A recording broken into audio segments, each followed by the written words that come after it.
দিন শেখার অন্যতম একটা মাধ্যম হলো প্রশ্নোত্তর। হাদিসে আসছে ইন্নামা শিফাউল আইয়ি আস-সুআল, মানুষের অজ্ঞানতা দূর হয় প্রশ্ন করার মাধ্যমে।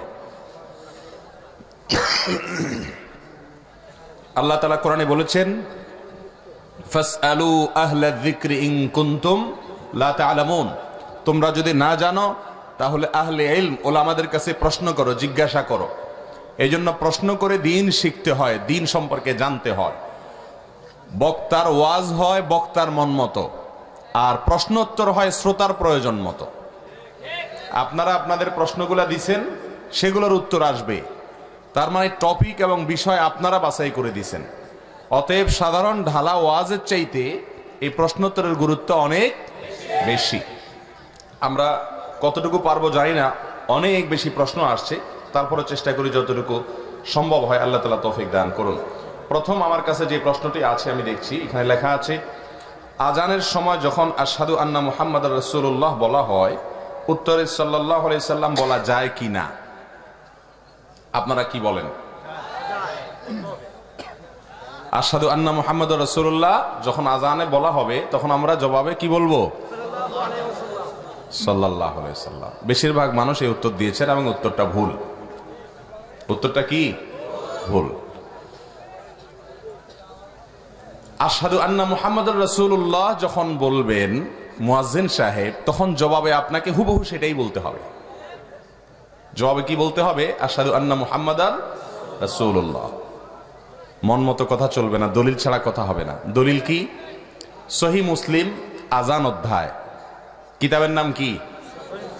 সহিহ মুসলিম, মুসলিম শরীফ আজান অধ্যায়। এখন ফাউন্ডেশন, ইসলামী ফাউন্ডেশন সহ অনেক প্রতিষ্ঠান এই সমস্ত হাদিসের কিতাবগুলোর বাংলা অনুবাদ বের করছে কি করে নাই, আপনারা যাচাই করে নেবেন যায়া। ওলামা ইকরামও আছেন। নবী আলাইহিস সালাম বলেছেন কুলু মিসলা মা ইয়াকুলুল মুআজ্জিন, মুআজ্জিন যা বলে হুবহু তোমরা তা বলো। শুধুমাত্র হাইয়া আলাস সালাহ, হাইয়া আলাল ফালাহ, এই দুইটা জায়গায় তোমরা বলবে লা হাওলা ওয়ালা কুওয়াতা ইল্লা বিল্লাহ, আর বাকি যা বলবে হুবহু তা। শুধু তাই নয়, এই হাদিসের বিস্তারিত বিশ্লেষণে নবী আলাইহিস সালাম একটা একটা শব্দ দেখাইছেন। ইযা ক্বাল আল্লাহু আকবার কুলু আল্লাহু আকবার, ইযা ক্বাল আশহাদু আল্লা ইলাহা ইল্লাল্লাহ কুলু আশহাদু আল্লা ইলাহা ইল্লাল্লাহ, ইযা ক্বাল আশহাদু আন্না মুহাম্মাদুর রাসূলুল্লাহ কুলু আশহাদু আন্না মুহাম্মাদুর রাসূলুল্লাহ। তার মানে মুয়াজ্জিন যখন আশহাদু আন্না মুহাম্মাদুর রাসূলুল্লাহ বলে, আমরা কি বলবো? আশহাদু আন্না মুহাম্মাদার। এখন একটা প্রশ্ন হলো, রাসূলের নাম শুনলে তো দুরূদ পড়তে হয়, এটা আমরা জানি। তাহলে আশহাদু আন্না মুহাম্মাদার রাসূলুল্লাহ শুনে দুরূদ না পড়ে কেন এটা পড়বো? উত্তর হলো দুরূদ পড়বেন, তবে সেটা আজানের শেষে। কখন? আজানের শেষে।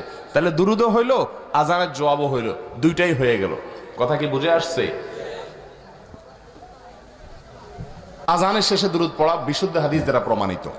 এই জন্য আজানের শেষে আপনি আজানের জবাব দেওয়ার আগে পরে দুরূদ পড়ে নিবেন নবী আলাইহিস সালামের প্রতি। নামাজের মধ্যে যখন রাসূলের নাম আসে তখন কি সাল্লাল্লাহু আলাইহি সাল্লাম পড়া যায়? কি বলেন? পড়া যায় না। কোরআনের একটা আয়াতের অংশ মুহাম্মাদুর রাসূলুল্লাহ আছে না নাই? এখন এই আয়াত তেলাওয়াত করার পর যদি আপনি নামাজের মধ্যে পড়েন সাল্লাল্লাহু আলাইহি সাল্লাম, এটা কি সুন্নাহ সম্মত হবে? না। তেমনি ভাবে আজানের মুয়াজ্জিনের জবাবে আশহাদু আন্না মুহাম্মাদুর রাসূলুল্লাহ শুনলে কি বলবো আমরা? আশহাদু আন্না মুহাম্মাদুর রাসূলুল্লাহ। আমাদের দেশে আরেকটা কাম আছে, আশহাদু আন্না মুহাম্মাদুর রাসূলুল্লাহ যখন শুনি আমরা অনেকে